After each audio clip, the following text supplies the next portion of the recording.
There was a fellow who came into a rabbi, and he said to him, Rabbi, I want to become a Talmud scholar.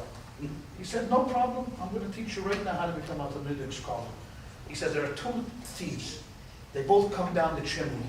Okay? One of them has a dirty face, one of them has a clean face. Which one washes his face? The student says, obviously, the one with the clean face, the one with the dirty face washes his face. The rabbi says, wrong. You see why? They both come down. They both come down. The guy with the dirty face looks at the guy with the clean face and thinks that he has a clean face. The guy with the dirty face looks at the guy with the clean face. He thinks that he has a clean face. So who washes his face? The guy with the clean face, right?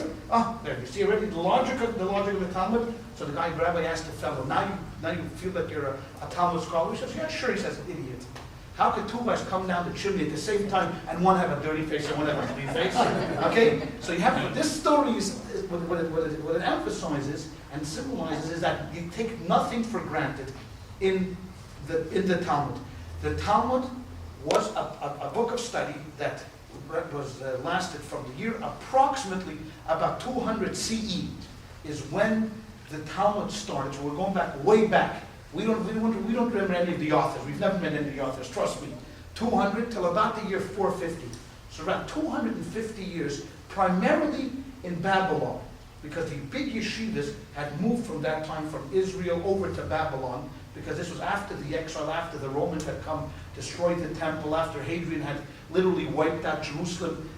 Simply the Jewish community en masse moved over to Babylon. They moved east. And in Babylon, they established these huge yeshivas. There was actually one yeshiva in Surah that lasted close to, it opened probably in the year 135 and lasted almost 1,000 years. It closed just before the first millennium, in about the year 970, 980. And these yeshivas produced great scholars whose only job was to study and to interpret the Torah. That was it. Because the Talmud is what we call the oral tradition, that Moses had come down from the mountain, had brought the written tradition with him, had brought the Torah with him, but at the same time gave over all of the explanations and commentaries that we would find later in the Talmud to Aaron and then to his sons and to the people and etc. And that's the way it was transmitted orally from one generation to another generation to another generation until finally in the year 450 it was actually compiled by two rabbis, the name of Rav Ashi and Ravina in Babylon. The Talmudic period was closed at that time. They wrote, I think it is right now about 20 volumes, but there's in certain volumes there's actually 2 or 3 volumes of the Talmud. It's about maybe 30 or 35 volumes of the Talmud. It comprises about 2,500 pages, and that is basically the cornerstone of Jewish law. The cornerstone. And for Orthodox people, view the Talmud as divinely inspired as the Chumash. I mean, if it's in the Talmud and it's ruled in the Talmud, this is not like, let's look at the Talmud and see what the Talmud's opinion is. It is basically the law. And our job after the Talmudic period, people like Maimonides and others who codified the Talmud could not really argue with the Talmud's assumption, but basically just glean from the Talmud and codified the law. So that's the story with the Talmud. How did the rabbis know, and what kind of a system did they use to actually interpret? Ladies and gentlemen, please come forward and sit around the table. There's not enough table. Oh, we'll squeeze in. We'll squeeze. If we could just share a little bit, if there's anybody who can share the Talmud pages. John, can I borrow this from you? Son. You look in with me. All right? Here's an extra copy. Does everybody here have a copy? Here's a copy. Okay, now we're ready to go. Okay, next week, now we'll know how many people are here. Next week we'll have more copies. Okay, so in the Siddur, just briefly, Rabbi Shmuel, who was one of the great authors of the Mishnah, wrote like this. Rabbi Shmuel says the Torah is expounded by means of 13 rules. I mean, these 13 rules came down from Moses to Aaron, to Joshua, all the way down. And he said, by these 13 rules, this is the way we're going to interpret the Torah. It means there's a verse, we study it, we look at it, we then apply one of these rules to the verses, and from there we can extrapolate other issues not only connected to the verse itself. I'll give you one example of what the 13 rules are. A conclusion, now listen closely, a conclusion drawn from a minor premise or more lenient condition to a major or more strict one, and vice versa. What basically means, if you have like a minor premise, A is greater than B, B is greater than C, then you know that A is greater than C. So we know that, this is called a kal v'chomer. A for rhetoric, I think it's called basically in philosophy. You extrapolate from a minor to a major. So if we know that this is true in the minor case, where let's say a person does a sin and he has to bring a sacrifice for a minor sin, then you know that he certainly has to bring a sacrifice if he does a major sin. Okay, that's what. An analogy between two laws established on the basis of identical expressions in the biblical text. That means if you have two words, let's say, that we find two words in Leviticus, and we find two words exactly at the same text in Deuteronomy, there's certainly a connection between the two words, and that we can learn certain similarities from one mitzvah over to the other mitzvah. This is what is called a gzeira shava. Biblical identical expressions mean a lot, because you have to understand that when the rabbis looked at the text of the Chumash, at the text of the Bible, it wasn't something that Moses had sat down and in a moment written. It was an inspired text, meaning that every single word and every single sentence and every single thought that went into writing it was there with a purpose. And our job now is to kind of like judges today, and we're dealing now with the Supreme Court, is try to figure out what was the original intent. The difference is that in the United States, the Constitution was written by men. Here we have a Constitution written by God. And therefore we have to be much more careful, because every idea can be extrapolated and extended, and so therefore they were very, very, very careful when looking at the biblical text itself. Okay, we can well imagine, I'll give you a number, like for example, number 13.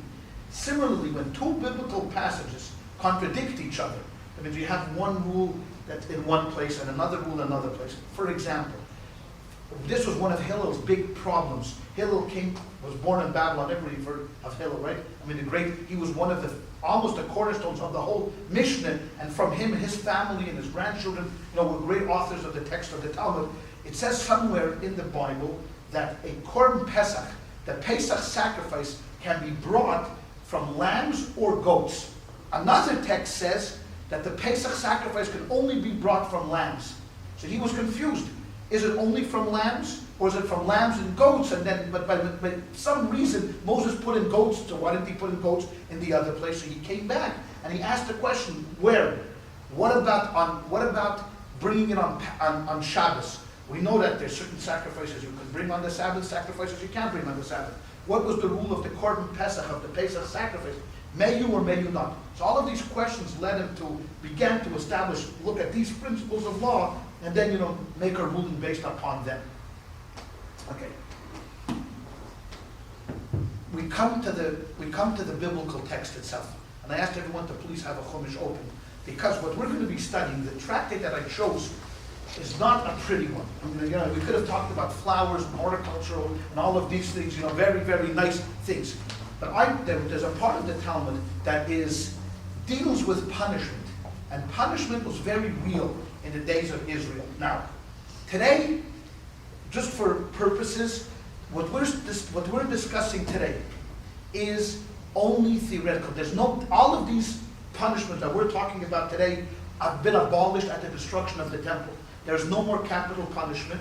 There's no more flogging. There's none of these things. But biblically, if you look in the Torah itself, you will find that next to certain sins that we have, that God gave to us, there is a direct punishment. For example, if someone does not circumcise themselves, all right? That means they were born and the father decided they're not going to circumcise. Then you turn bar mitzvah. So it's out of the father's hands.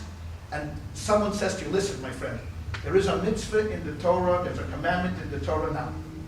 Also, I should remember that if I use an expression that is unfamiliar to you, because I'm so used to saying the word mitzvah and I'm not translating it, please stop me and just let me know. I mean, don't let me continue further because this is a class that we're here to learn, right? And if I use the word gzeira shava and then just keep going, say, Rabbi, please. So the mitzvah is that one must circumcise themselves. After 13 years old, they go to the man and they say, you have to circumcise yourself. If he refuses, the Torah says that the punishment is exorcism. That means God will cut you off from the Jewish people. I'm going to cut you off from the Jewish people. It doesn't explain what exactly the cutting off means. Does the cutting off mean at that point? Does the cutting off mean... So we've learned that charis, exorcism, includes premature death. Now what's going to happen, so if you were destined to live 90 years, God's going to get you at 60. He's going to take off 30 years off your life because you have not fulfilled the mitzvah of circumcision. Right? So therefore you have certain mitzvahs whose punishment are directly connected to that mitzvah itself. It tells you exactly what you have to punish. For example, capital punishment. Okay? Take, for example, murder. Murder was a capital offense in the old days. So, we learned in this week's portion, in the portion of Noah, after he came out of the ark, God said, a life for a life. You're going to take a life, we're going to take your life. So there was capital punishment. So if you murdered, and there were two witnesses, and you had to go through this whole rigmarole of going to court, and then the judges tested the witnesses, and if the witnesses were found to be credible, they killed you. And there was four ways that they killed you. There was stoning, burning, hanging, and decapitation. Now, you don't want to go through any of them. Trust me, none of them felt any good. Although the Talmud does say that it rarely happened. Capital punishment rarely ever happened because circumstances was not accepted. It was almost interesting as circumstantial evidence. There's a famous case in the Talmud where two men were running after this guy who was chasing somebody else. So two witnesses are chasing a potential murderer who was chasing the victim. They ran into a house. They saw him run into a house. The murderer came out with a bloody knife. They could not convict him because they themselves did not actually see the murder taking place.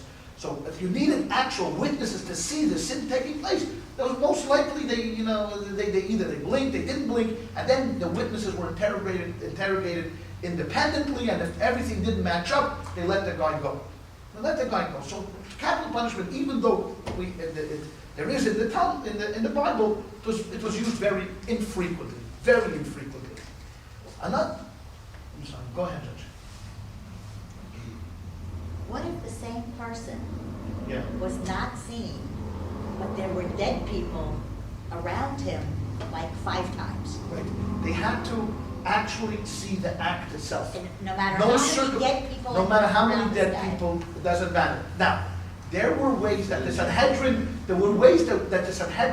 could take care of this guy without actually having him to come to court and having him to go. So there were other ways that if we knew that he is actually a murderer, even though we could not convict him on a biblical stance, we could convict him other ways. So it wasn't that the murderers were walking away scot-free, but from the Torah itself, from how the Talmud extrapolated and interpreted the verses, and they had to actually see the act itself.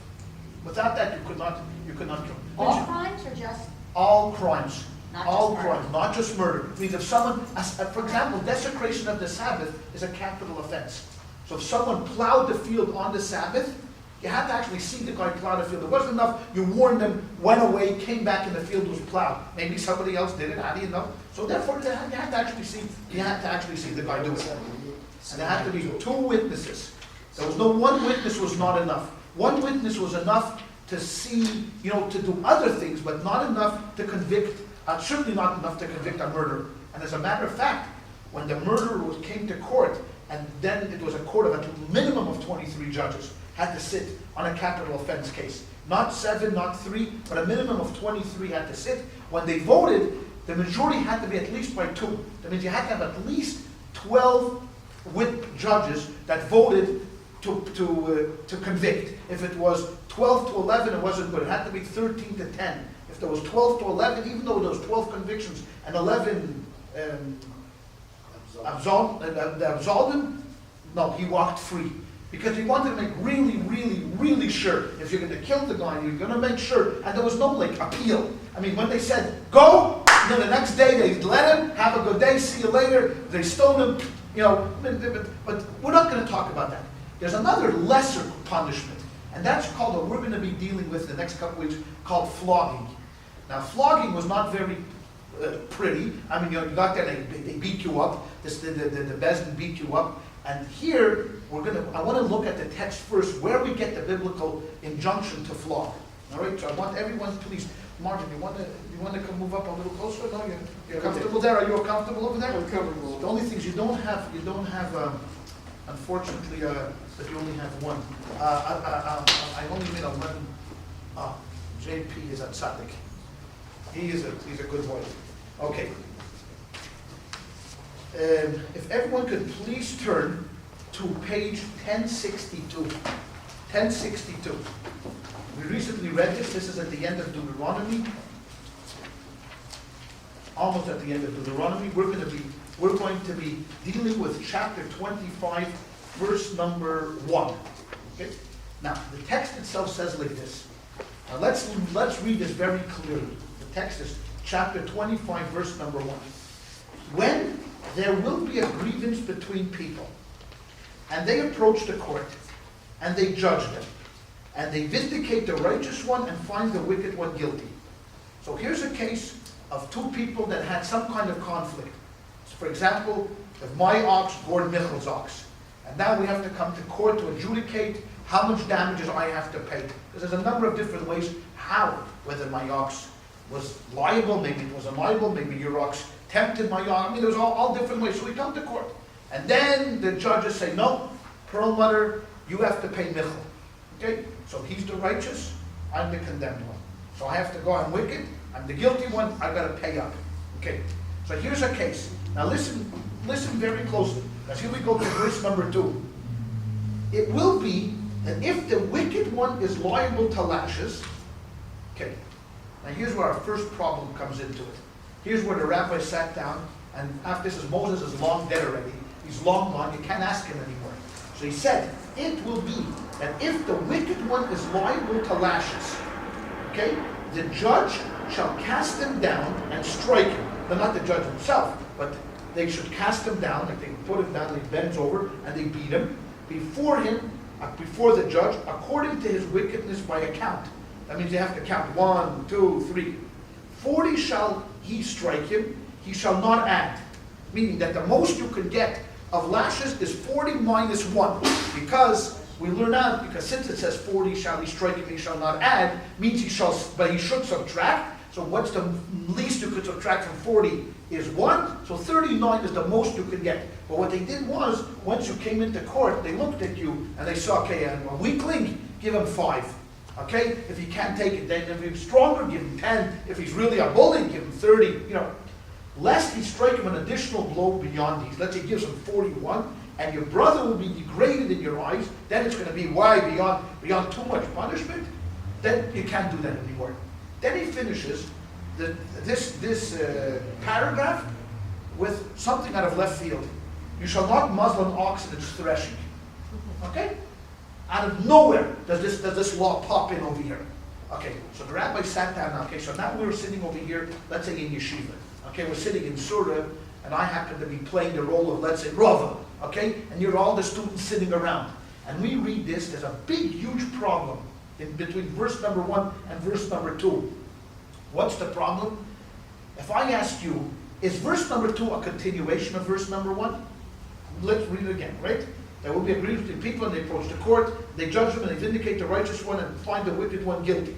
It will be that if the wicked one is liable to lashes, so it would seem, seemingly, if we learn it just superficially, that the wicked one that we're referring to in verse number 2 is the same as the wicked one in verse number 1, right? Because it says, it will be that if the wicked one, which wicked one? The wicked one that we were just talking about. The wicked one, so what happens to him? The judge will cast him down and strike him. But there's a problem, because there's no cases, or at least rare cases of any time that lashes were given when there was a conflict between two people. I mean, just because my ox gored Michel's ox, I'm going to get lashes? No, I pay compensation, monetary compensation. Even worse, even if I go in the street and I beat up Michel. Okay, for some reason he's a Galicianer, I'm Polish, whatever, he's a Hungarian, and I'm Polish, I go in the street and I beat him up. Okay, it's a Yankee fan and everybody's applauding, you know, it's okay. It's gefährlich, they have to give him more, no?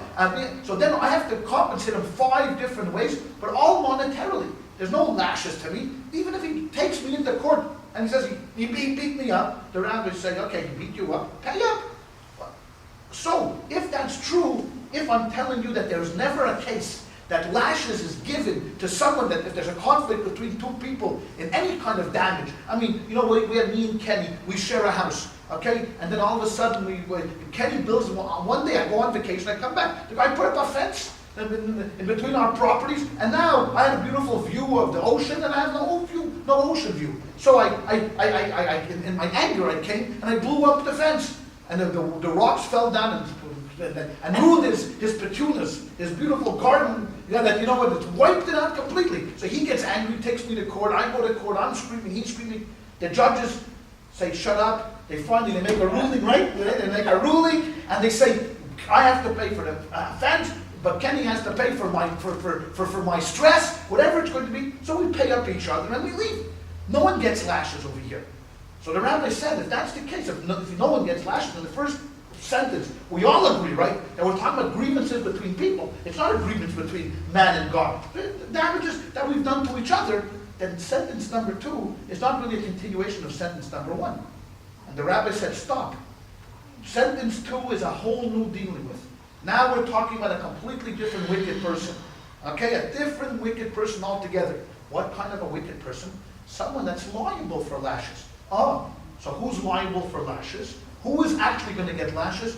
Lashes you will only get if you sin against God. If you do something, I mean, if I embarrass you, if I hurt you, if I injure you, if I steal from you, there's no lashes. But if I sin against God, there are lashes. And the Talmud, we'll get to it in a moment. If we will get it, if we won't get it, the Talmud enumerates that there are 3 sets of commandments that if we transgress one of these sets, we get the lashes. Okay, we go to court. One of them is any mitzvah whose sin is chorus, exorcism, cut off. For example, I said circumcision is one of those cases. Circumcision, who did you sin against? Did you sin against mankind? No. The sin is directly against God. God said this is a covenant between me and the Jewish people. If you don't follow along, you deserve lashes. Okay, so the guy said, I'm not doing it. Forget it. Okay, they take him to court, finished, goodbye. They can't forcibly circumcise him, and I guess he only gets the lashes once. I don't think they pull him every day to court, but that's the way it is. Another mitzvah, for example, is eating a bagel on Pesach. It says in the Torah that if you eat leaven on Passover, I'm telling you, v'nichrasa, cut him off. Okay? Is this a sin against mankind? If you go and have a slice of pizza downtown, no one knows, no one sees, no one cares. You have one slice of pizza on the 7th day. I mean, come on. It's already six days of eating matzah. Let's be honest. I mean, how much could you take already? But if you eat that on the 7th day, cut him off. Okay? So if the guy was warned, 2 witnesses ran down to Shoreline Village, and before the guy ate the pizza, he said, I'm warning you now that if you eat that pizza, you're going to get lashes. And the guy says, I don't care. 6 days of matzah, I can't take it anymore. And he eats the pizza, to court. And the court says, did you eat the pizza? Did they warn you? Did it? Lashes. Okay, finished. So he gets to lashes. There are 21 cases like this in the Torah, whose punishment is cutting off exorcism. Then there are, I believe, 17 times where the punishment is not, the Torah does not say, God does not say, cut him off from his people, but the punishment is, I will take care of him. For example, there is among the Jewish people a little sect called the Kohanim. You're all familiar with the Kohens? What did the Kohens do? The Kohens owned no land in Israel. None. 0. They were not allowed to own any land. Why? Because they were dedicated servants of God. They were God's messengers, God's agents, God's warriors, God's servants. All they did was do the worship in the temple. All they did was do the temple service. Okay? So Kohen, how did he live? If he didn't plow, if he didn't own land, if he wasn't in real estate, he didn't know his business. How did he live? He lived by gifts of the people to them. There are 24 gifts enumerated in the Bible. Of these 24 gifts, you have to give to the Kohen. Some of them are large, some of them are smaller, but this is why they subsisted. Fine. You are a farmer, and you go ahead and you plow the land, and then you thresh, you do all of the things that you have to do. You reap, you take in the crops, then all of a sudden, you have this huge, in your warehouse, you have a huge of wheat. Now you want to go eat bread. You want to, so you want to take some wheat, grind it up, make it into flour. They'll take the flour, knead it, and have a bread. 2 witnesses say, "Oh, stop! You have to first give the Kohen his tax, truma." You say, "Nah, I don't want to do it. Forget the Kohen." It's lucky that I'm mic'd up. There's other words. Forget the Kohen, okay? I don't want to give the Kohen anything. So the guy says, if you don't give the Kohen, So next thing you know, the guy says, "I don't care." The Kohen says, you know what? This same case is true today.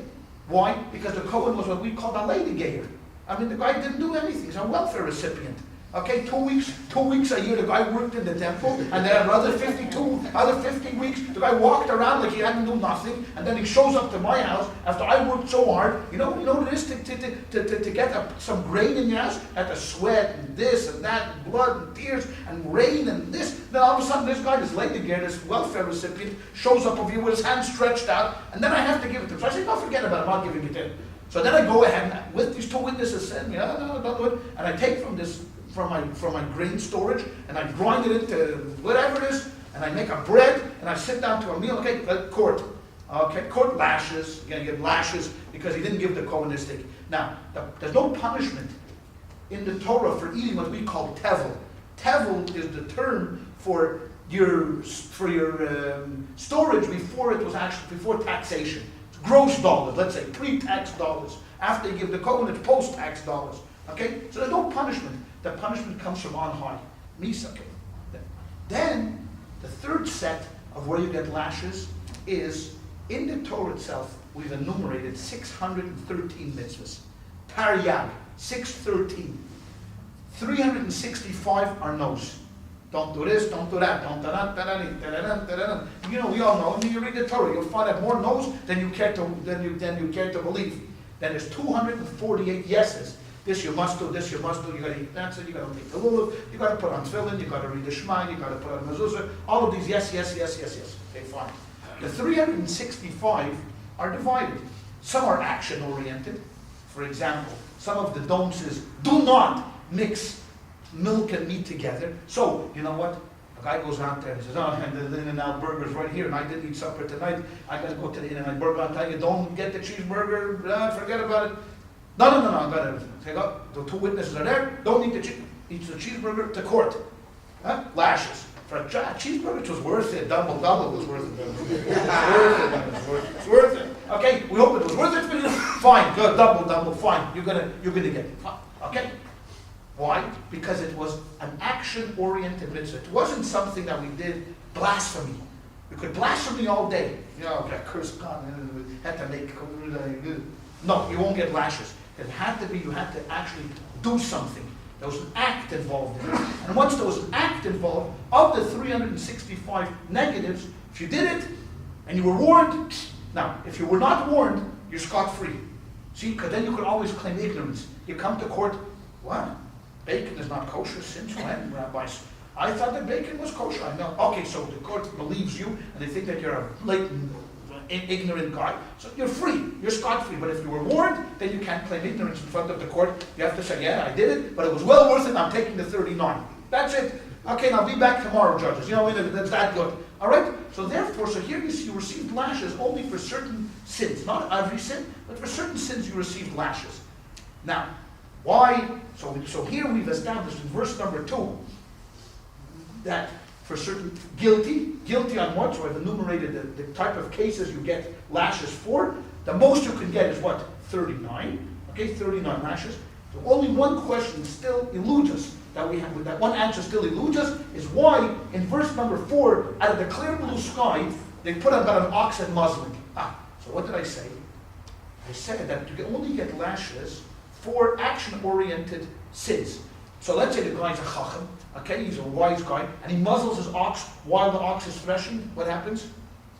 Lashes, because why? It says clearly in the Torah. So the rabbis interpret it here. Watch, here's this.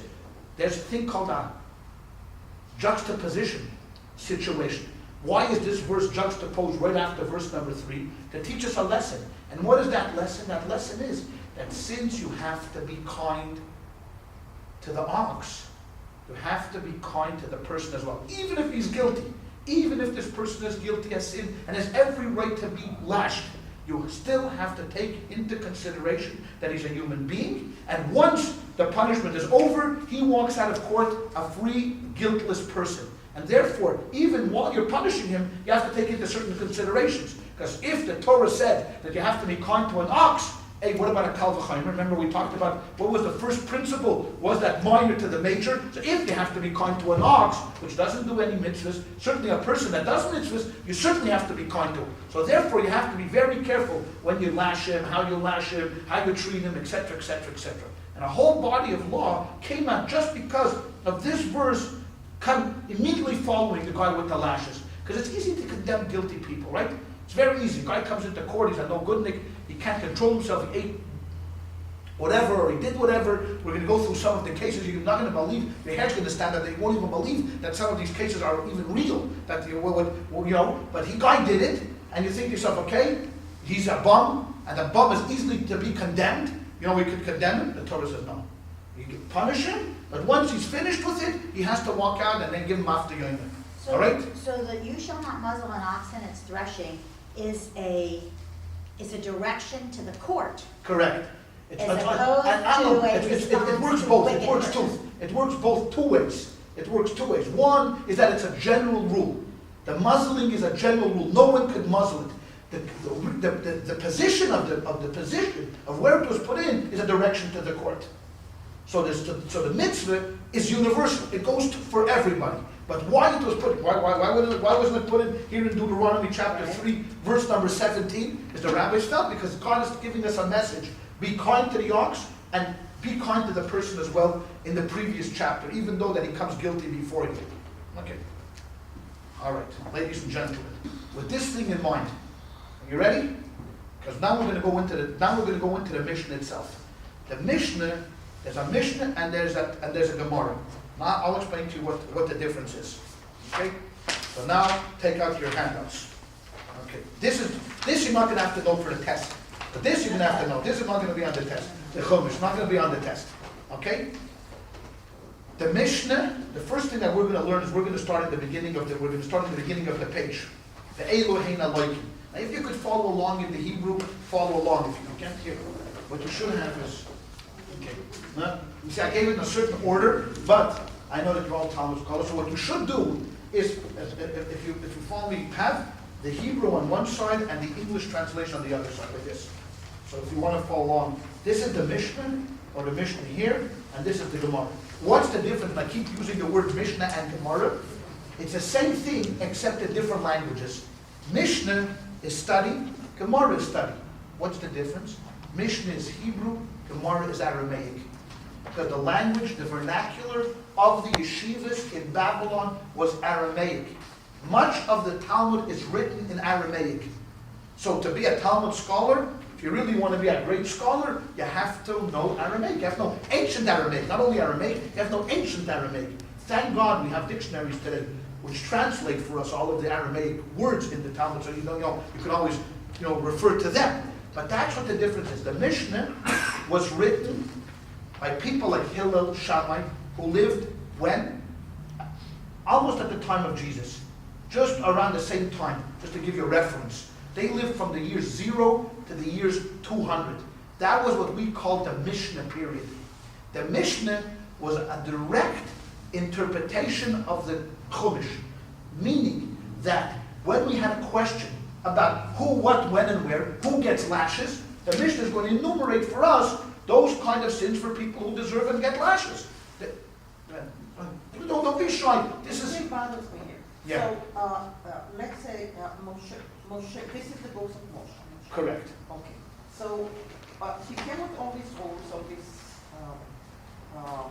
Who will get makot. Yeah, well, no, right. Now, the Mishnah was written only way later on. Much the way later on. So, in the meantime, how did the people know what to do? Oh, because it was all transmitted orally. There was a high court, there was a Sanhedrin. Before Moshe died, he appointed a 71-member court called the High Court. They knew all of this. That means, yes, they knew the Talmud, because all the Talmud is an uncovering of Moses' wisdom, of Moses' giving of the thing. Now, there are a lot of cases that came up around the Talmud time where he didn't have it in the desert. In the desert, you didn't have buildings and fences and all of these things which you didn't have. So Moses never had a case of a guy building a fence or a wall in the desert. But what he did do was he set down the rules and the regulations, the Constitution, that if damages should happen between A and B, this is the way you should interpret it. Then it was the rabbi's choice to look at the particular case and try to apply that system of halacha, which Moses handed down from one to another, to this particular case. Like today we're talking about stem cell research. There was no way in a billion years they knew what stem cell research was 100 years ago, 500 years ago, 1,000 years ago. So how today Orthodox rabbis, how do they even start to wrestle with this issue? So there are certain fundamental rules in halacha of what we can do, what we can't do. And as time goes on, great scholars, primarily in the East Coast, try to look at this case and try to somehow connect the dots of the system of halacha to the present case that we're dealing with over here. And so there was this oral tradition. Why was the Mishnah eventually written down?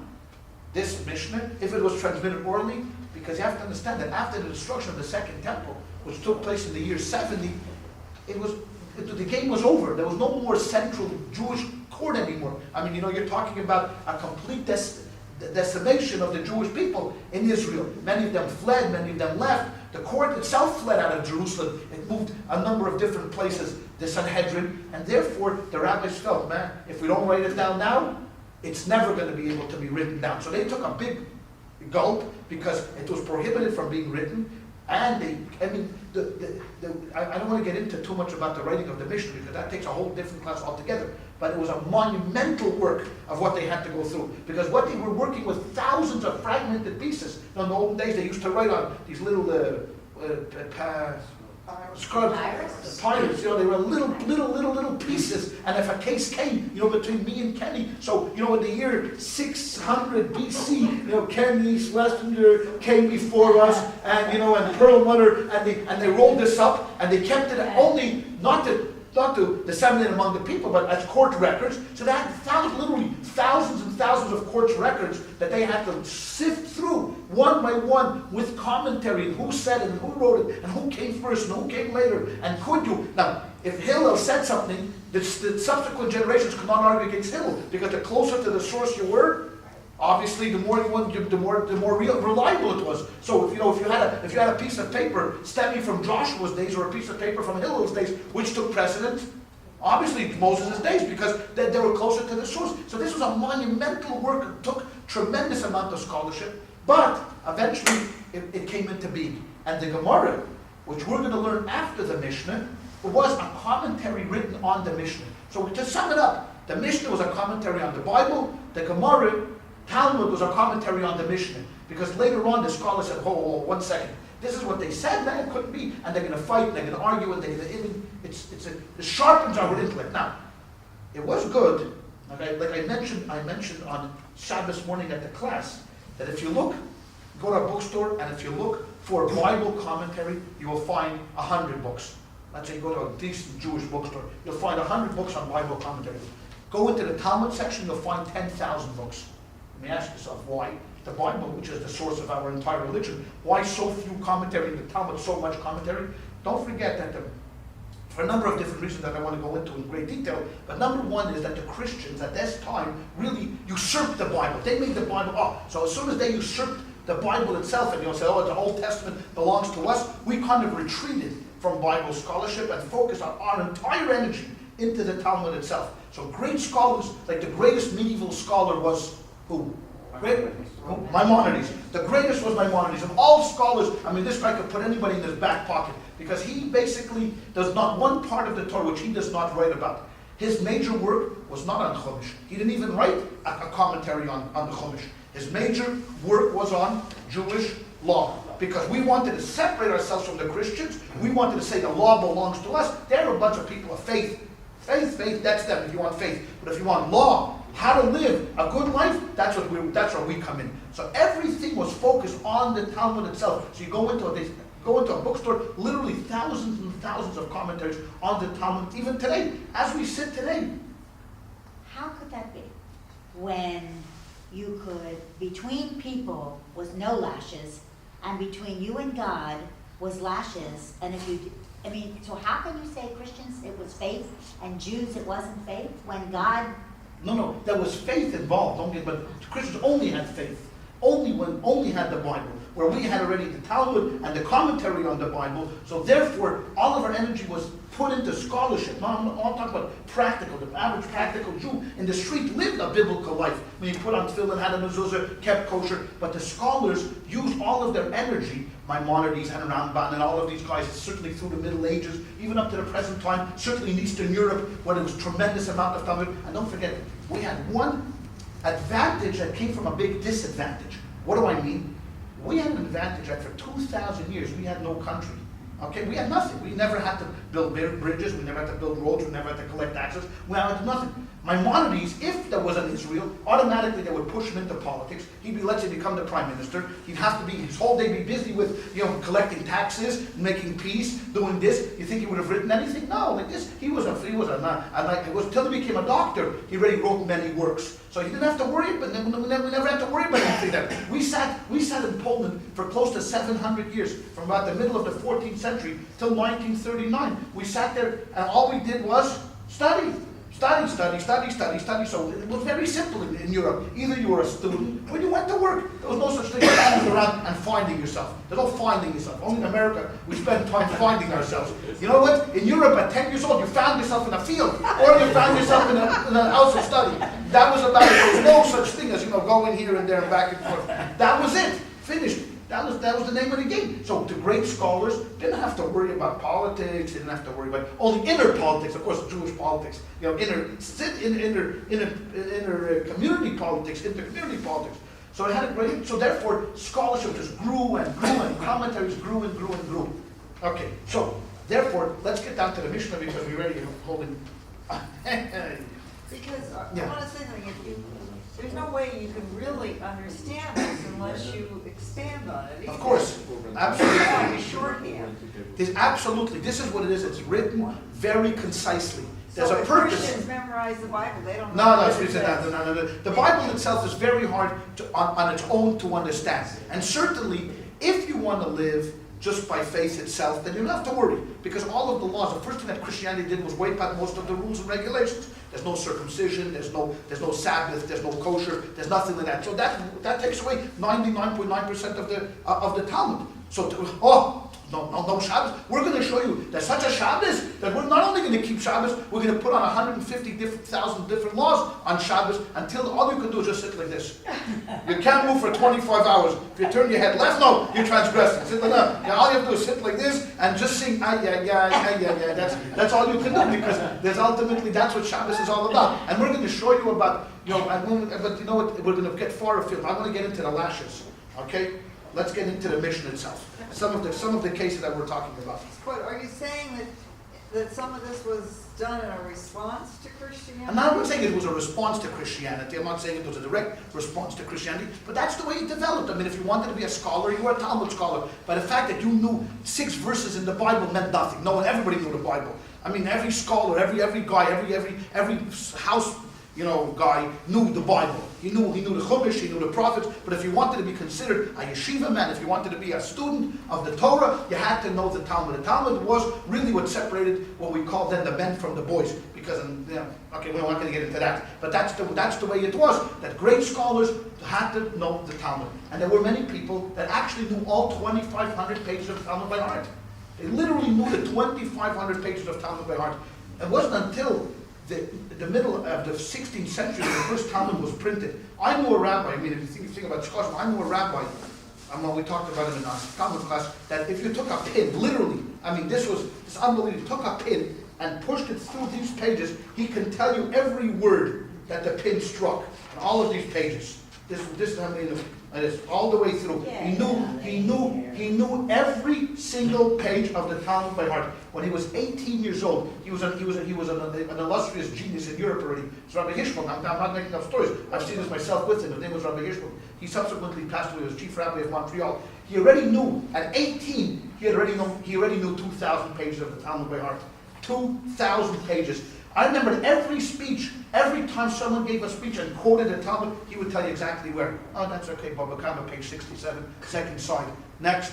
And then and people ran away because all he would do was say, so what are you learning, John? What do you mean what I'm learning nothing? Where are you learning? Which track are you involved with? It was one of these geniuses, one of these rare geniuses that his whole life was just studying. He went through every year, he went through the entire Talmud, studied 7 pages every single day, went through the entire Talmud. And when he walked on the street, that's all his whole life was just the Talmud.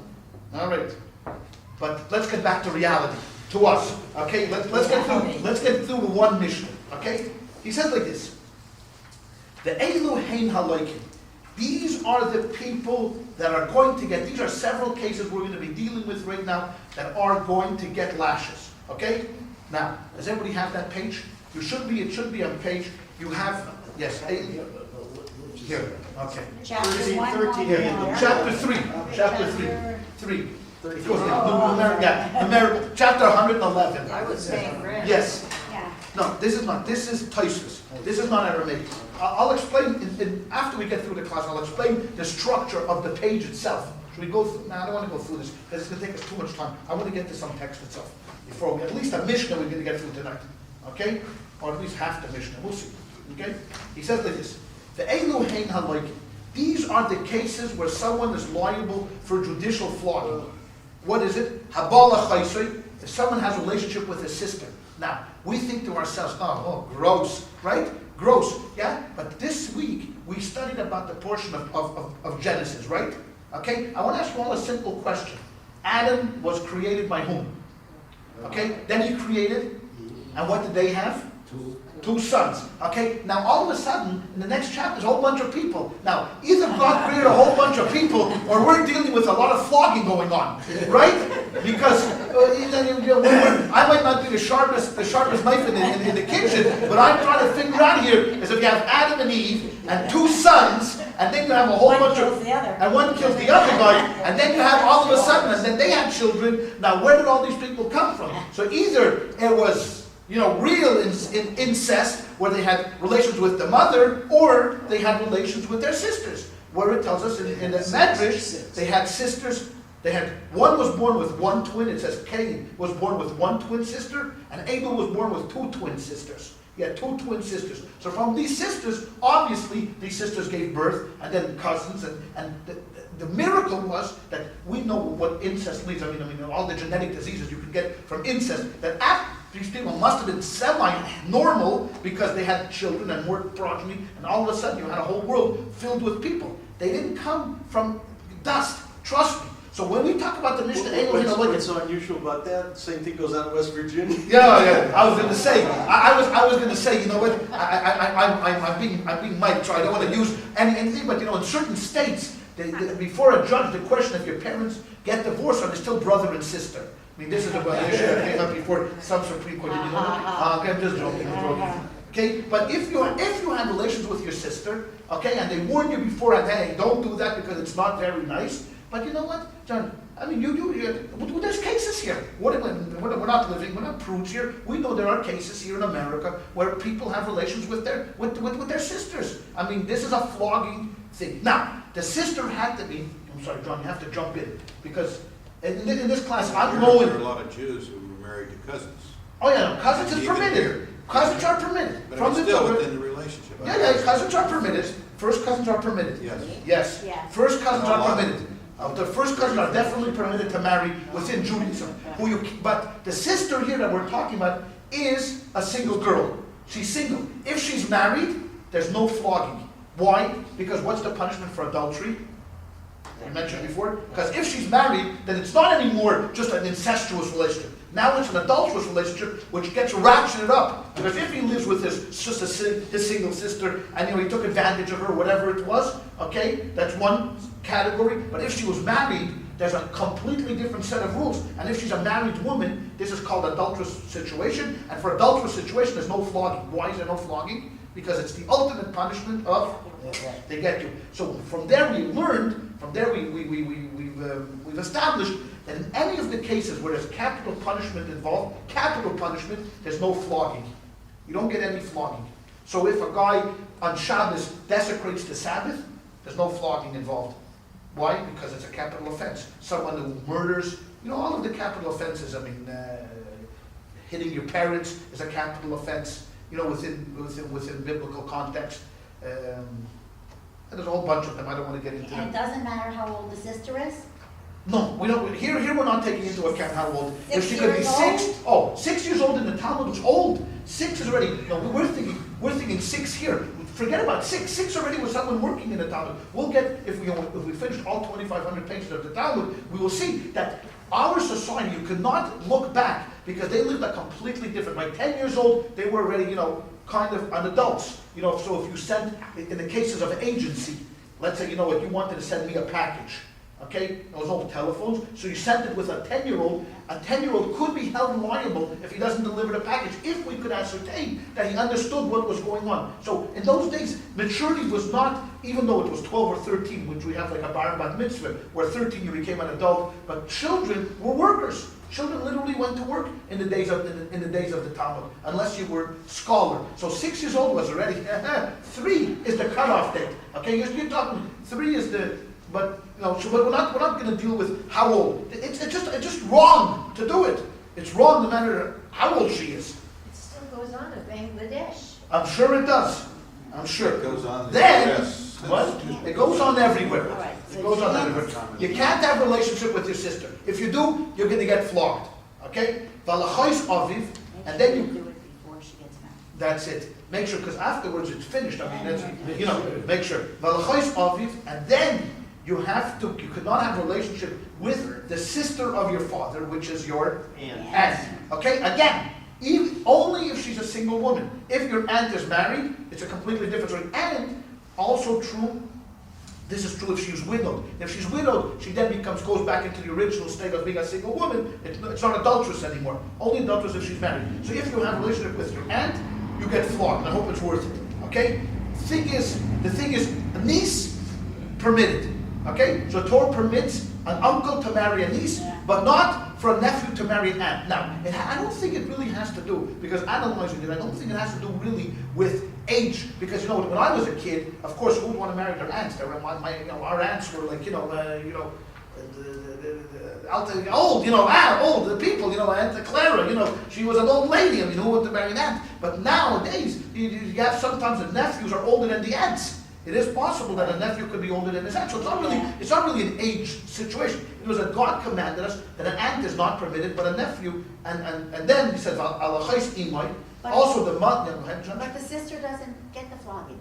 It depends. The No, man gets the one flogging. second. So we're gonna get That's started. we're I'm gonna sorry. get. The sister also gets it. He's only talking about a case of where the man is warned and does it to the sister. But if the Okay. sister is warned as well, sure she gets the flogging. Why should she get the flogging I don't if she's know. a willing participant? No, it works both ways. It works both ways. Only when the Mishnah is only giving a case from the perspective of the man. But if in the case of where the woman was a willing participant, sure, well, of course she gets the flogging. Why should she get the flogging if she's warned as well? No, there was no discrimination there. The women got flogged too. Trust me. Is that true with adultery as well? I mean, a woman. Oh, absolutely. Single Oh, woman one, married man? yes. Yeah. Both the man and the woman both get killed. And as a matter of it's a terrible thing. It's a terrible thing. Of course, the sister of his mother, so the sister of your father and the sister of your mother, it's both a no-no. Then he says, and also your sister-in-law. Okay? So you're married to a woman, and then your wife has a sister who's, she's a hottie, and then you think about yourself, you know what, this happens. Don't worry, this happens, right, Judge? She knows it happens. Every day it happens where, you have an affair with your sister-in-law. So therefore, and your sister-in-law is single, while your wife is still alive. That's the case that we're talking about. Because if your wife dies, then you can marry your sister. You can marry your sister. If you want, you can marry your sister. As a matter of fact, there's ours. You're supposed to marry only your brother's widows. Your brother's widow, not your sister's, not your wife's sister. But you could. I had a friend whose mother was also his father's first wife's sister. She died in the Holocaust, and then after the Holocaust, they had known each other from before. She didn't have it, and he had it, and that was it. But your brother's wife. Your brother's wife? No, but we're talking about your wife's sister. That's the case here. Only your wife's sister. So your wife's sister, because it says, do not marry two sisters. It says clearly in the Torah, because she becomes to you, the second sister becomes like an eye, something you poke at an eye with. like a spade, in an eye, because you can't have two, a thorn, thank you, a thorn in the eye, because you can't have two sisters living and the one with one husband. It's impossible. And that was it, finished. So if the guy thinks himself, oh, okay, that's a good question. So hold it. Oh, do I have to answer the question? Look at his family. Just look at Jacob's family.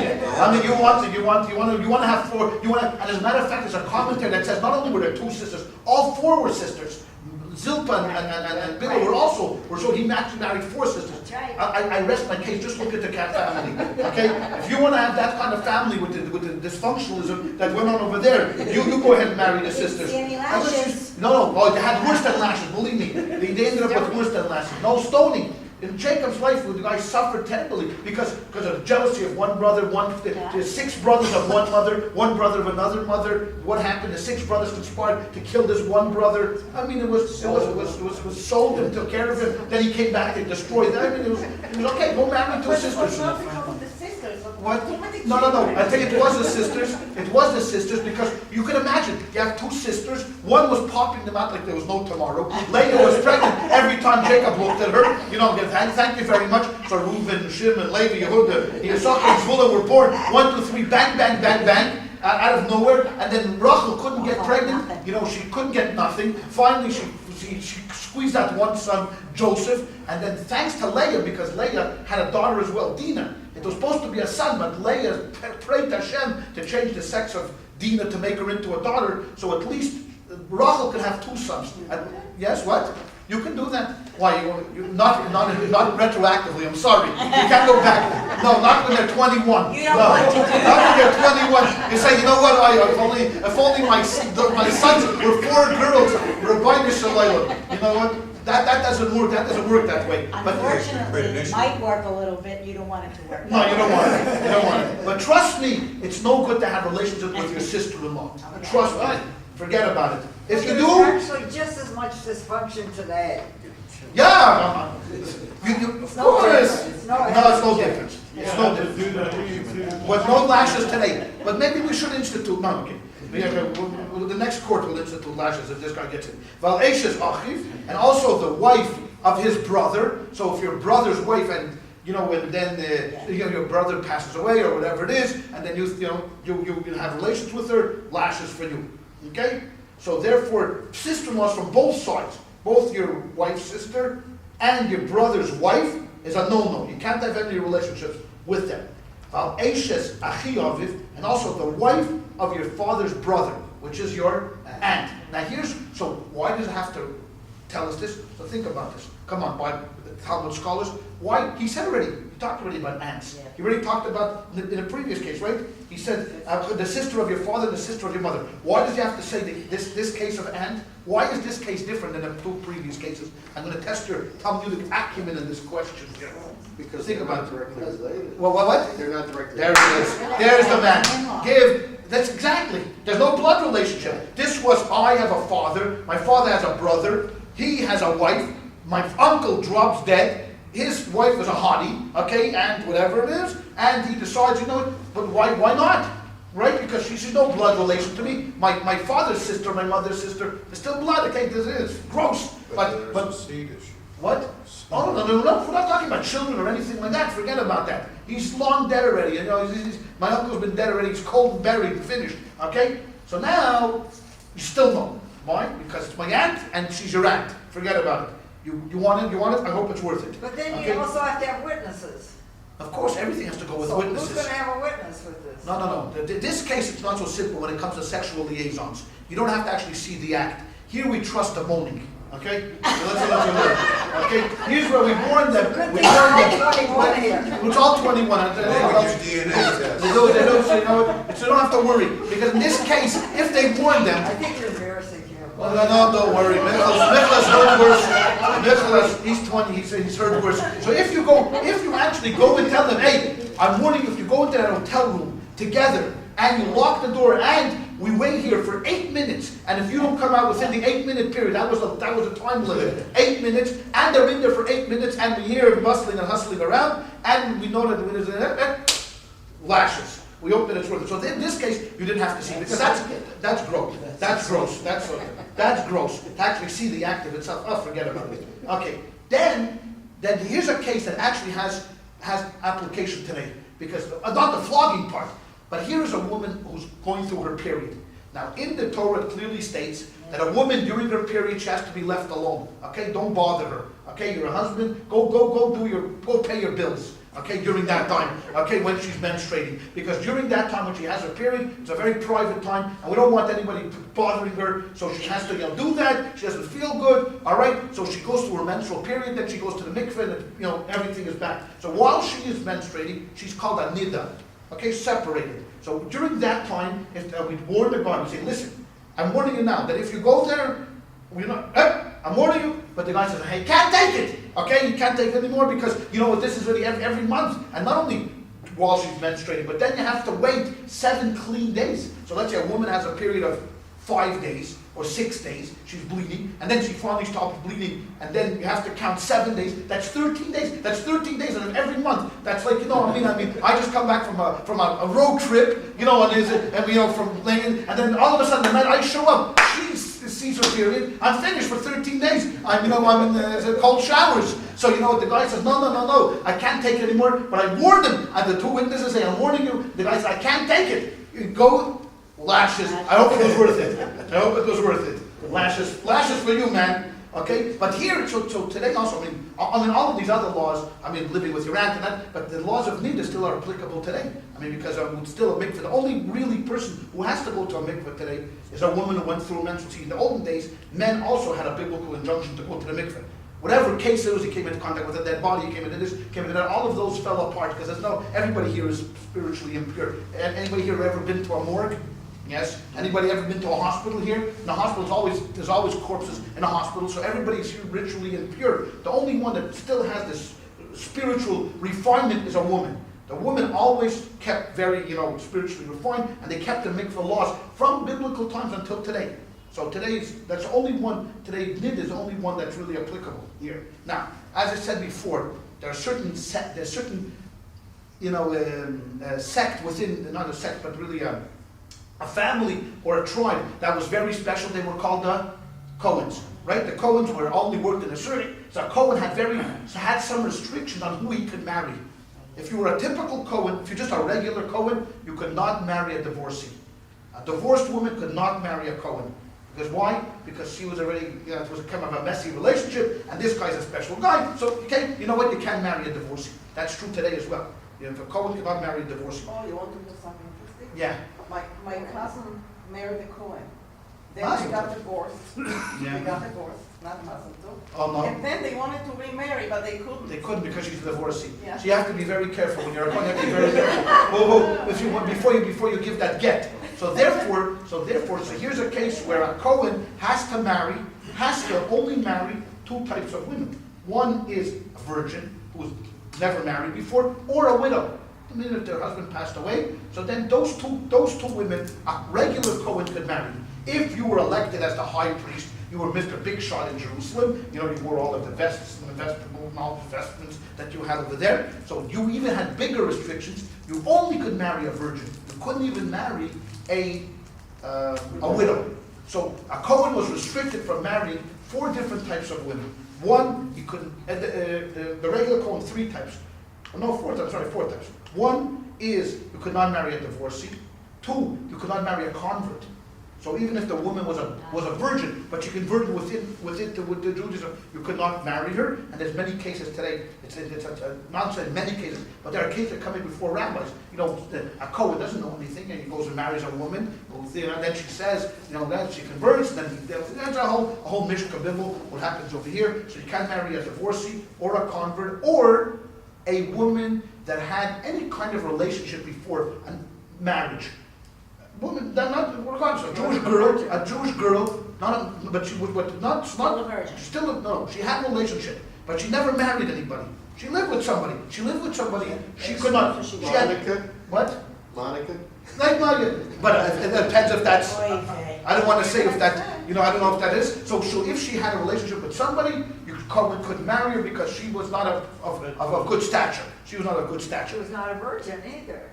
He didn't have to marry a virgin. A regular Cohen did not have to marry a virgin. He could marry a widow. He could marry a widow, but he couldn't marry someone that had a relationship outside of marriage. So if she's a loose woman who had a relationship, no good. He had to go out. What A about a Cohen, divorcee couldn't marry her? a divorcee couldn't marry. Now, Michal had brought up a case before about levirate marriages.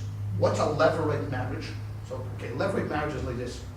Two brothers live in Long Beach. Brother A is married, has children. Brother B is married, has no children. Brother B dies. Brother B's wife now could be married to Brother A. Why? Because Brother A now will take her into his house. This was when polygamy was still legal, obviously. Take her into the house, and he will have children, and these children kind of will keep up the memory of his brother.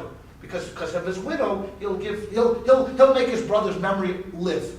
Okay? While being married? While being married, yeah, because in the biblical days you could have 4, 5, 6, 8, 10, 20, 20 wives. It's not a problem, right? So what happens is, he takes one look at her, and he says, I'm going to marry her. Forget about it. Didn't like her when his brother was alive. He hated her. So now he's going to marry her. So he says, no, Vilnish. And I'm not interested. He could refuse. He could refuse her. And so if he refuses, then the next brother steps in line. The next brother refuses. All the brothers say they're not interested in marrying her. So we have to go through chalitza. Chalitza is a ceremony where he wears a shoe, she unties a shoe, she spits in front of him. It's done. And you know what? And everybody screams, you're a bum, because you don't want to do it. And the whole town calls him Beis Chalitzo, but he doesn't care because it's better than being married to her, obviously, because she is some piece of cake. He says she's some piece of cake. So no matter what, so they all scream at him, you're a bum, but he says, I'm a bum, but I'm still not marrying her. I don't care. What? And no lashes. Now wait a minute. No, so hold No, on. wait. So hold on. Wait. Yeah. It says how it's. No. Two people have to see you murder somebody. Correct. Okay. You fall in love with a married woman. Okay. Okay? You are a Cohen. You can marry a widow, Correct. but you can't marry a divorcee. Correct. So you kill the husband, and nobody sees you. No. Oh. That's Nobody sees you. okay. Boy, are you going to burn. You're definitely going to hell. That's for sure. You're definitely going to hell. Yeah. Two people didn't see you, and Great movie Yeah. plot. Yes.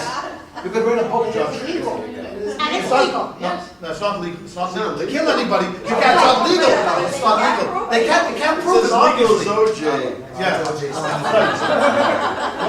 Yeah. Well, you're definitely going to hell for that. There's no question about it. You're going to straight married. But you can get married.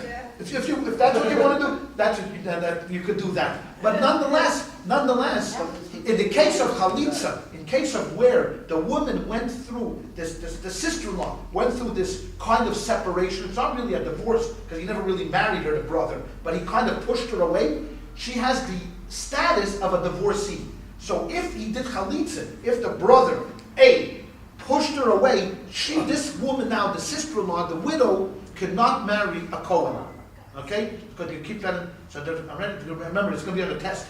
Can a chalitza marry? Okay, anyways. So here you go like this. So after he goes, says like this, Almana leKohen Gadol. What if the high priest is walking down the street and he sees this beautiful widow? And he's been busy all Yom Kippur. If you read the book on Yom Kippur, you know what the Kohen Gadol went through on Yom Kippur. And he's looking to release some steam. And she's around this widow. She has and there's a lot of beautiful widows in Jerusalem, I'm sure. And he's walking down the street and he's a chazer and he sees her and two witnesses are saying to him, you're not supposed to look at the widow, and he doesn't care.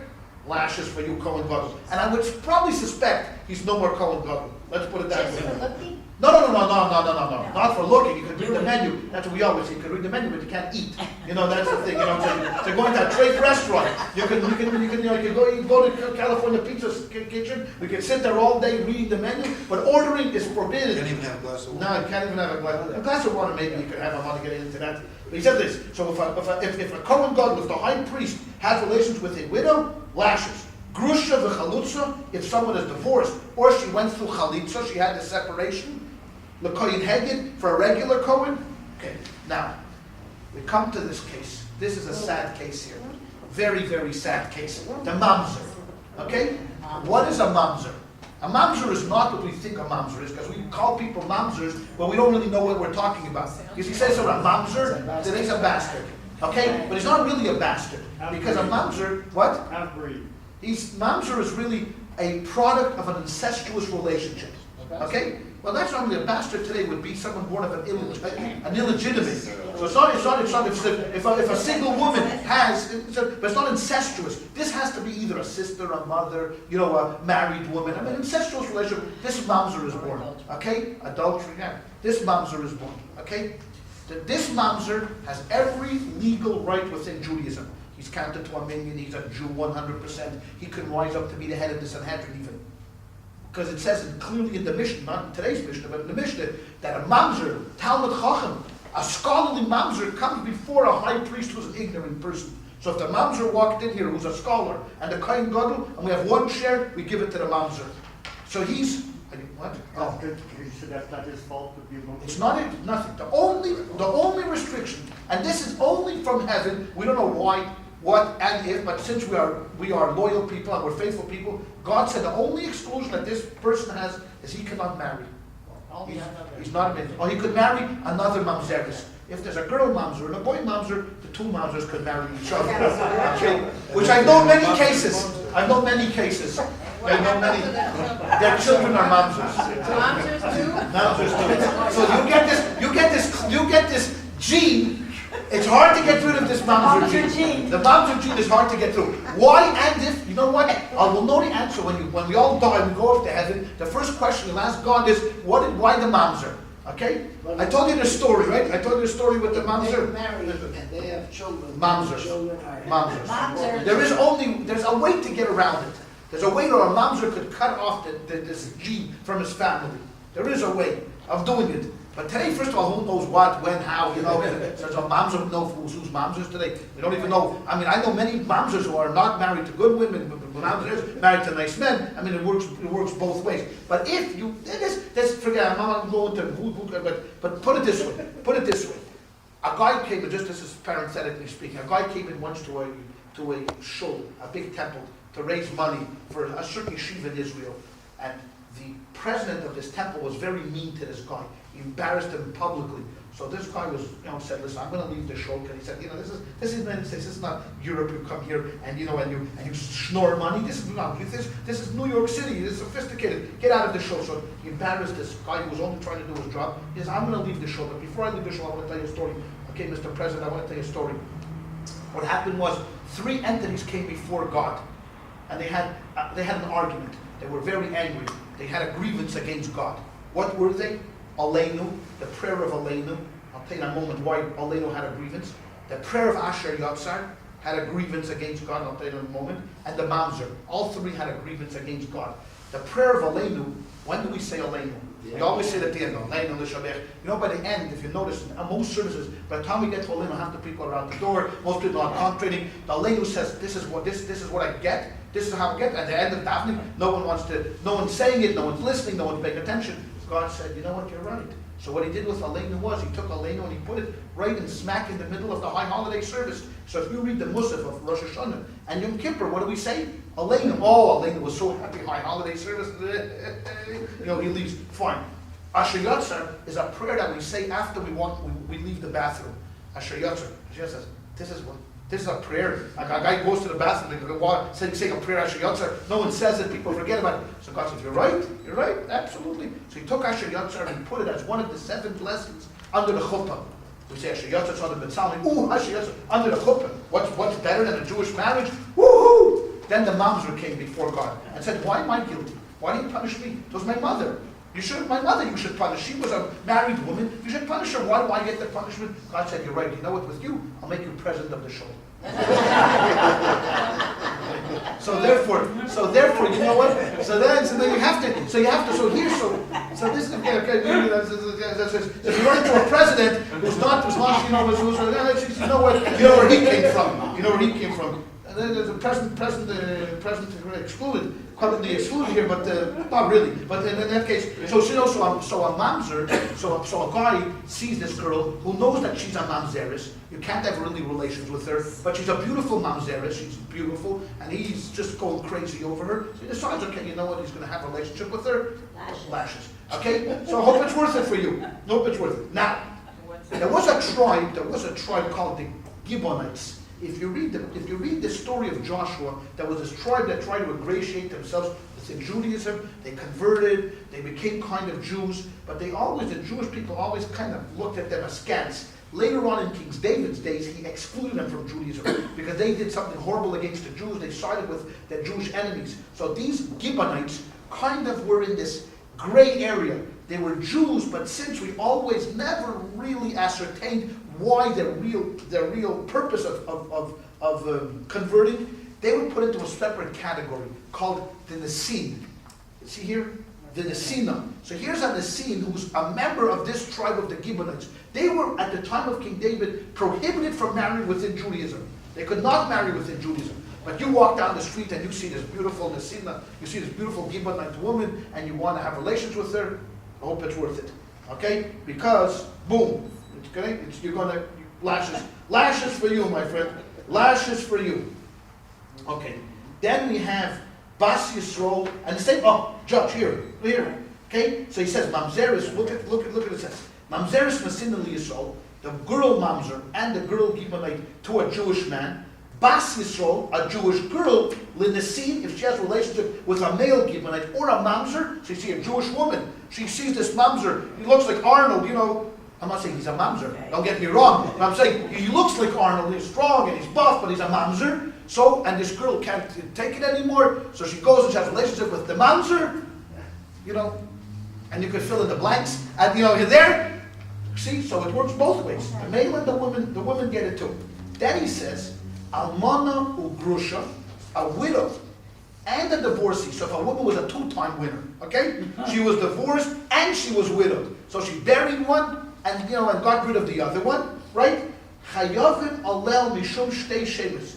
You are responsible for her under two categories. So for example, if I'm going to ask you, if a Kohen Gadol, the high priest, has relationship with a woman who is both a widow and a divorcee, how many lashes does he receive? That's right. Carolina got 100%.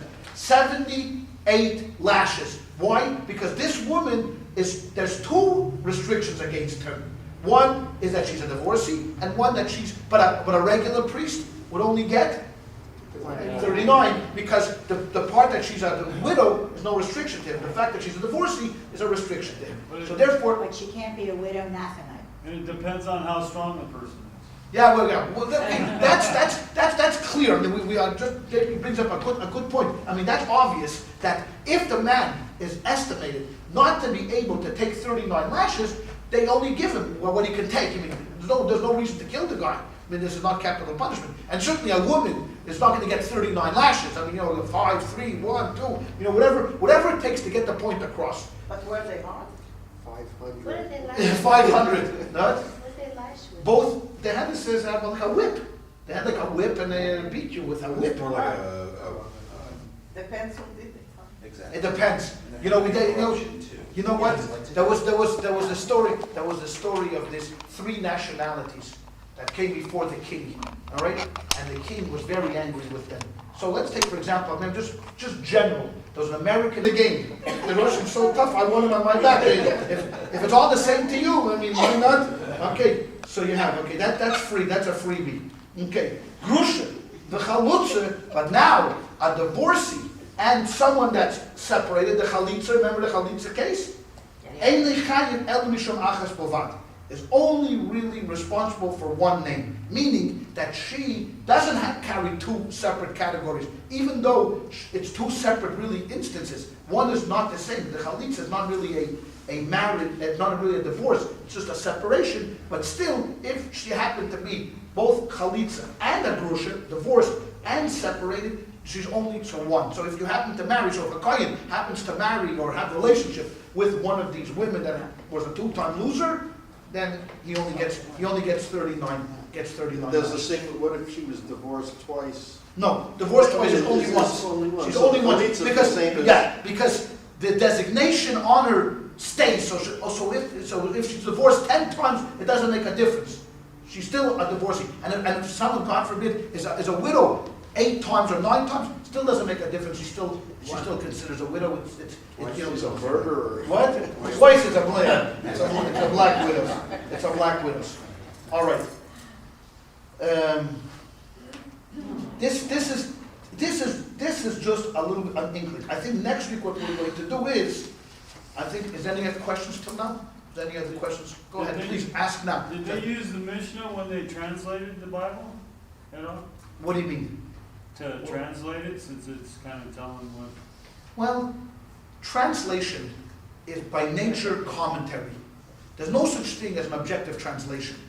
Everybody who translates any text, it comes with an agenda. Okay. All right? So therefore, of course, if I'm translating the Bible, I have an agenda since I'm an Orthodox Jew that everything in the Bible is going to follow my ideology, my theology. So certainly the Mishnah comes into play. But the Mishnah itself it's not really a guide for the Bible. The Mishnah really is an explanation. It's the oral law. See, we took one verse. That's the only verse in the entire Bible that talks with lashes is this verse number 2 in chapter 25. There's one verse about lashes, and here we have a whole tractate of 27 pages that's going to be dealing just with lashes. Just with lashes and witnesses and conflicting witnesses. Not only it's not the whole tractate, but certainly from page 13 to page 23, 10 pages are only going to be dealing with lashes and situations of lashes. That's what the Mishnah does. It takes the Bible and it expands it and tells you exactly where each case is, what each case is, and then further down, of course, lashes were not given anyways. Even at the end of the temple, when society kind of broke down and there was no real control, they only work if the kind of society is willing to accept this. I mean, if everybody's eating cheeseburgers, then lashes are obviously not working, right? They only work that if everybody together says, you know what, this is what we're going to uphold, this is what we're going to keep, this is the Torah's true, and we're going to follow the rules. So if some guy happens to swerve out of the lanes, then lashes help. But if no one's following the Torah, like for example today in America, the Jewish American community would help burnished. No one, because no one cares about the Torah. I mean, no one cares about the Torah, but no one really cares about the application of the mitzvahs today. Because it's not relevant. So what we're going to go to take 5 million American Jews and beat them up? That doesn't work that way. So you have to understand that lashes only worked as well as capital punishment because once murder became rampant within Israel, they stopped killing murderers. What use is to kill murderers if it's just rampant and no one cares? It's not a deterrent of anyway. So what difference does it make? So society, you have to have a certain mindset within society. You have to live in a certain climate for this to work. And if it doesn't, because God ultimately foresaw a civilization, or really a country, built by Jews, living upon the precepts of the Torah. Meaning that it wasn't a democracy. It's literally a theocracy. Not even a theocracy, basically. So within that world, it works. Outside of that world, it falls apart. But since we're only dealing with the Talmud, I wanted to pick a subject that we're not common in. It's not we're going to talk about about things that we can kind of relate to, but in the sense of only looking back within history. It's just like the same is true about American history. I mean, in American history, we talk about the founding fathers. And the founding fathers, were men. That was it. No more, no less. Thomas Jefferson, big hero of ours here, Thomas Jefferson, and Thomas Jefferson was a man. Was just a regular guy. May have been a little brighter than most people, but he was just a regular guy. Now we look at him and we say, oh, you know what? How could Thomas Jefferson have had slaves? It's a terrible thing. But you see, in the context of that time, it was different. In the context of going further back into history, so it's hard to play, armchair quarterback sitting in 2005 and looking back 2,000 years ago under this, but we have to understand that the ultimate goal of God was to build this kind of society where people would feel that this is a deterrent, would feel ashamed or whatever. Who likes to be dragged into court and then you get lashes? It's not nice. But it's not relevant today. What was the point of the Rabbi you told us about? Sitting and memorizing and wasting his brain on something that is not relevant. Because there might be a case that comes up today that deals not with the lashes issue, but that we could somehow learn from this issue onto some other case that we don't know what pops up, and therefore, because don't forget that the study of the Torah by itself is a mitzvah. This is the Torah. It is a mitzvah just to study the Torah. Why do we study history? When I was in school, and we were learning about, you ever studied Canadian history? Oh, Canadian history is like watching wheat grow in Saskatchewan. That's about as exciting as it is, okay? You come to Saskatchewan and you watch grass grow. You ever see grass grow? It's not fun. But it's meaningful for the Canadians. Oh, it's not meaningful for me. It wasn't not meaningful for me. I could care less that John A. Macdonald was the first prime minister. No, it was, but I tell you, but you know what? And even Jewish history. Most people will say, why do we have to study history? It's totally, who cares what happened 1,000 years ago? You ask many students who are not fans of history, they'll say to you, why? Algebra. You know what? You study algebra in high school. Why do you have to study algebra in high school? Because they told us, no, one day you'll need it. You know what? I'm almost 50 years old, I never needed it. And my teacher lied, a big fat liar. My math teacher. So you learn algebra for the same reason you learn the Talmud, so that's what it is. So that's what it is. So now we had a case in the war, and we believe that Mashiach is one day going to come back, and we'll reinstitute lashes. We need someone to know who the rules of the lashes are. And we have to know algebra. Right? Well, yeah, you have to know algebra, of course. No algebra, but more importantly, someone's going to have to know. There is a yeshiva right now in Israel that studies all of the laws of the Kohen. What he's allowed to do, what he's not allowed to do, where he's allowed to go. So people ask, why? I mean, today is no, but in case Mashiach comes, when Mashiach comes, someone's going to have to know. They're going to have to ask someone. Who's going to remember what a Kohen is allowed to do, what a Kohen is not allowed to do? But So Mashiach is supposed to know. Oh, okay, so Mashiach's going to be busy. And you think he has to deal with everyone? One Mashiach and 15 million Jews, you know what the kind of a headache he is? And try to get houses in Israel.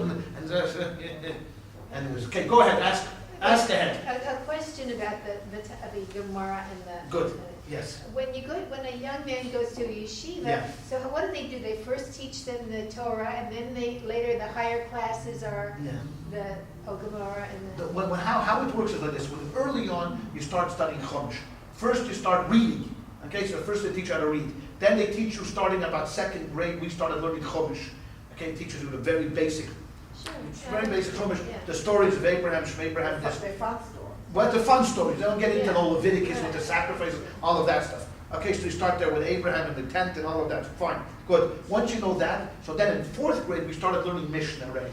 Even though we were clueless about the whole idea of what the Chumash is all about, but they said Mishnah is important, let's start studying Mishnah. So we learned from fourth and fifth grade Mishnah. Sixth grade we started Talmud already, and sixth grade, seventh grade, eighth grade, 9th, 10th, 11th, and 12th, you were supposed to already be kind of semi-fluent. You should be able to pick up the book itself and be able to read, okay, because there's no vowels here, and there's no punctuation, so how do you know which was what? So you're supposed to, after 6 or 7 years of studying, be kind of fluent in it, and then there was a separation after high school. Those who wanted to go to rabbinical school then went on to more yeshiva. Then you're talking about, I didn't bring a Gemara, maybe next week I'll bring one of the Gemaras to my house.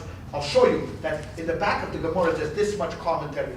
So you were expected to know not this much, but half of the commentaries you're going to learn, and then you have the Rambam and more, and that's how. If a young man is studying this chapter 25, he would learn it, the Torah, and then he would read it in the Mishnah. Right. And then he would, No, it worked that way. If you learn it here and you went back to the Bible, you started here and you went back to the Bible. So if I learned from Mishnah, most people did not go, well, you know what, I'll take this verse and I'm going to see where in the Gemara does it say. No, because this verse could be quoted 10 times in the Talmud. 10 times we could be dealing with the same subject. One in Makis, one in Psachim, one in Zvachim, one in Kedushin. So how you learn Talmud is you start off, you're supposed to really, they take for granted, you must know this already. If you're already studying this is already kids play. So that's how it works. So you study this, and therefore I'll show you here on the Talmud how the Talmud itself, if you have the page, just pick up the Hebrew just for a moment. You study in pairs. And then you study in chavrusas. Oh. You study in pairs. But that's only already afterwards, post-high school. But if Post-high school. you're studying this chapter, you wouldn't study the No, Mishnah no, and the Gemara together? No. Because you said the Gemara is a commentary Yeah. on the It's the Mishnah. Mishnah. Yeah, but most times you're starting with here and referring to the. For example, we have a custom of studying every day a certain portion of Chumash with the Rashi. There's no way that you could take the Chumash and go through the entire Talmud of what it says there in one day. It's impossible. So most of the time you're just studying basically the simple meaning of the verses. If you want to know more about it, if there's something that really interests you, say, oh, you know what, lashes really interest me. Like, you know what, oh, this, because it's really intriguing. I'd like to know more about it. Then you go to the Gemara. But eventually, theoretically, you're supposed to have gone through the Gemara, although some people go through the entire Talmud, but not many people. Now they have a program where it's called Daf Yomi. You go through 1 page a day. You can learn 1 page a day, and 7 years you go through the entire Talmud. My father did this 3 times. He went through the entire Talmud. 21 years he spent learning a page a day, going through it. Didn't do my mother much good. You know, she wanted to go to the movies, and he was busy with who gets lashes. You know, and so then it didn't. The one who goes to the movies. You know, so my mother was a frequent. She went alone. You know, but that's what they do. They just a few months ago they had the 7th cycle. They finished the 7th cycle. So 7th, no, couldn't have finished the 7th. Rabbi Meir Shapiro started this probably in the 20s. So you're talking about the 20s till it must be the 10th cycle. They went through the 10th cycle of Daf Yomi. You know, But learning it isn't the same thing as discussing it. No. So there are 2 parts. There are 2 ways to study this. There's one part that what we're doing now. We're kind of just skimming the surface of it. We're not really debating it or anything like that. Then there is the debate part, where that's where you'll sit there and you're debating and you're fighting over it. But you know what? To do that, we're not going to get very far, because once we get into the Gemara, we're probably going to skip the next Mishnah for next week. I want to get into the Gemara a little bit, because the Gemara is where you sharpen your arguments, because Rabbi Akiva is going to give one opinion, Rabbi Shmuel is going to give another opinion, and there's where we're really going to get into the meat of it. Today was just kind of an introduction. Hello, this is basically what the discussion we're going to have, and now we're going to get into why this, why not this, why yes, why no, who said, who cared, who didn't say it, why was it said, and etc., etc. Is it right to say that the Talmud equals Mishnah plus Gemara? Yes, that's exactly what it is. This whole book, Mishnah plus Gemara equals Talmud. That's what the Talmud is. What do the 2 words mean? I mean, What are the 2 words? Study. Mishnah and Gemara both mean study. Because this is what it is. It's an all-day study, and that's what most of... Talmud is a student? A Talmud. Talmud. Talmud is a student. And yes.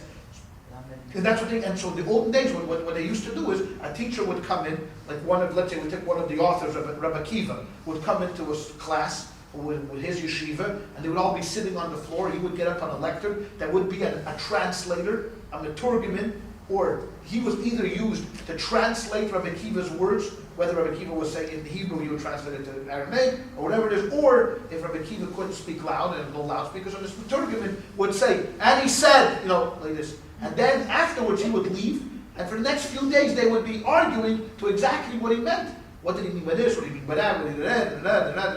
Bada bing, bada boom, bada bang. And then next thing you know, you have a Talmud, you have a printing press. Oh, so I wanted to go through how the page looks, what the page looks like. The center is the Talmud. The block letters, you see all the block letters? Right down the center. This is the Talmud. On the right side is Rashi's commentary. Rashi, Reb Shlomo Yitzchaki, lived in the years 1040 to 11 something. He lived primarily in the 11th century. In France, Rashi was the foremost Bible commentary.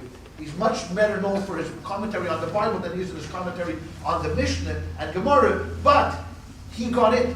That means when the publishers had to first establish how we're going to set up a page, Rashi got lucky. He had friends. They said, let's put Rashi down. Now, here's interesting. On the left-hand side, this side, here, you see down here?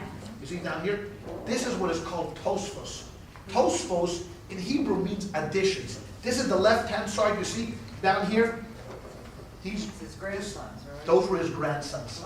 And Rashi's grandsons, Rabbi Tam, Rabbi Yaakov, so what they did was, they literally argued on almost everything the grandfather wrote.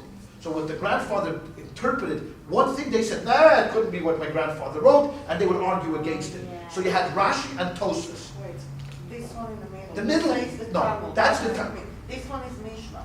And Gemara. Where you're pointing now, that's the piece of Gemara. Look at down there. Oh, yeah. That what we study today.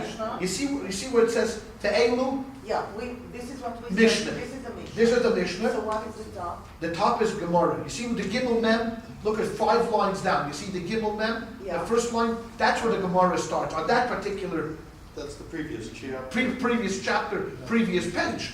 So where is the Gemara for this? Here, look at the second to Says last line.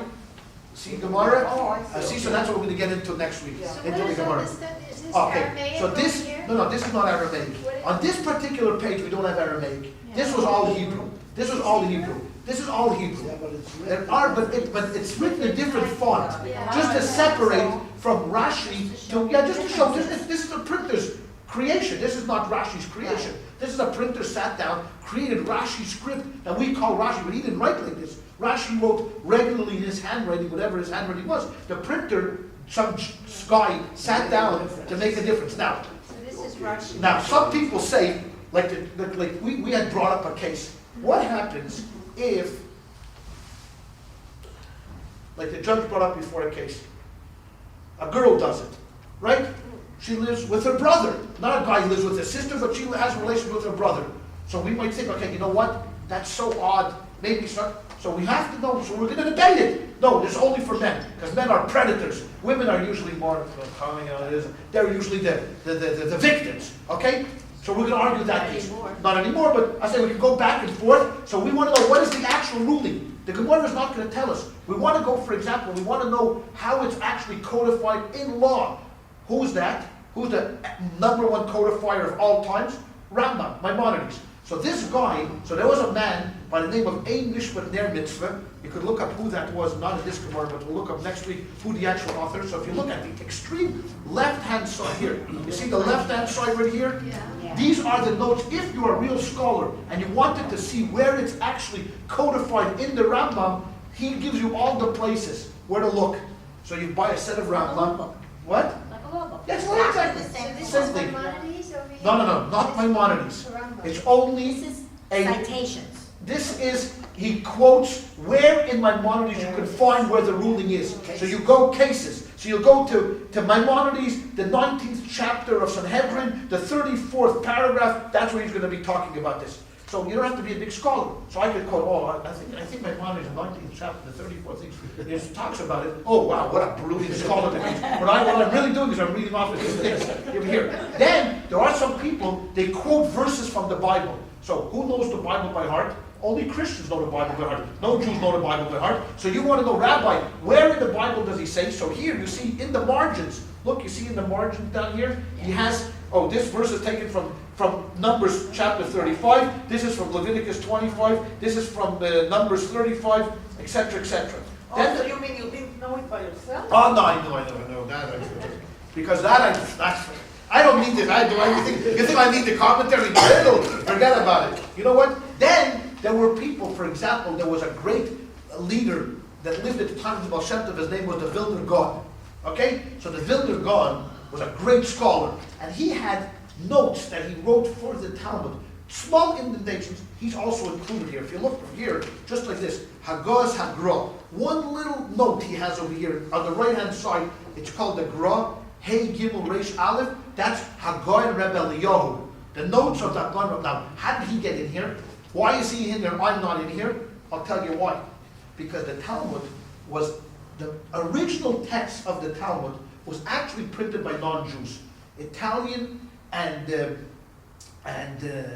were from Italy and from Germany. Italian and German printers. So they printed the first text of they didn't know what the Talmud was all about. So what happened was that since there were two guys that were competing, so one of the printers went to the rabbis, and I'm just getting up to the Gra. One of the printers went to the rabbis and said, you know what, these printers in Germany are putting out a Talmud.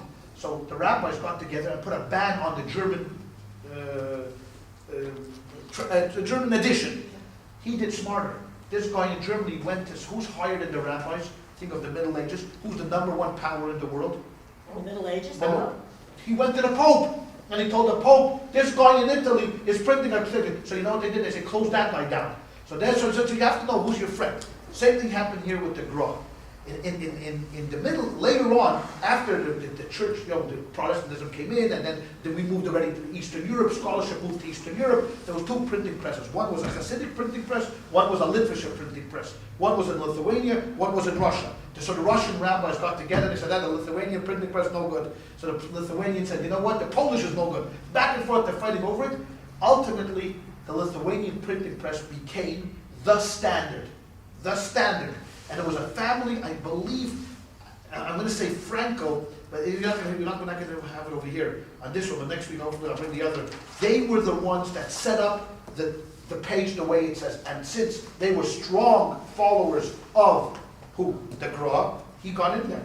So he's in. So you have to get lucky. So you have to be lucky to get in here. And then there's various other commentaries here, the Bach, Rabbi Hanano, who actually made it into the text of the Talmud itself. But this is really for real scholarship. I mean, if you wanted to really, really get into the guts of the Gemara, you'd have to look at Rabbi Hanano, what he says, all of these says. But this is so far, down the line for us. That's next year. All right. Once we finish the entire Talmud, just superficially, then we start getting into the meat of the Talmud. You what? The entire thing we're going to go through. We're only giving 6 classes. No. 6 classes is a teaser. That's only the teaser. Once we finish the 6 classes, we'll meet here every night. We'll have a left right meet. Every single night, we'll barricade the doors. We'll have supper sent in from kosher pizza somewhere, and we'll study the whole Talmud. Where's kosher pizza? I don't know. We'll find something. So it says in the Talmud that Rabbi Shimon Bar Yochai, the author of the Zohar, lived in a cave for 12 years, and all he subsisted was on a carob tree and water. That's all he ate, carobs and water. It didn't feel that good, don't get me wrong. He didn't feel that good, probably didn't weigh that much after coming out of the cave. But if that's what? Chocolate. What? Chocolate. Tastes like it. I think he maybe smoked it. Maybe that was it. Smoked the carob. That's why you have that. Yeah, Ezekiel, don't forget about him. Yeah, they were all high. Like Bomer, yeah, it was a carrot because that's his yard site. He passed away in like Bomer. We're gonna meet him. We're gonna meet from Shimon Bar Yochai. We're gonna meet many interesting characters here. I didn't want to. The first thing I didn't want to get into legend because there's also in the Talmud. I shouldn't belittle that there's a lot of the Talmud which are also legend stories, literally stories of what happened. Between his historical stories, the destruction is all written about in the Talmud. So there are, besides legal issues, there are also a bunch of anecdotes. This guy walked down the street and he met this guy and they started to talk, and this guy fell down and and the whole story ensued, and rabbis were fighting with each other, and politics, in every other place. But I didn't want to start with the stories because that wouldn't really give us a feel of really scholarship. Because anybody could write a story. But hopefully, as we go on and grow within the text and the study of the Talmud, we'll be able to reach out and to do a number of different parts of it. All right?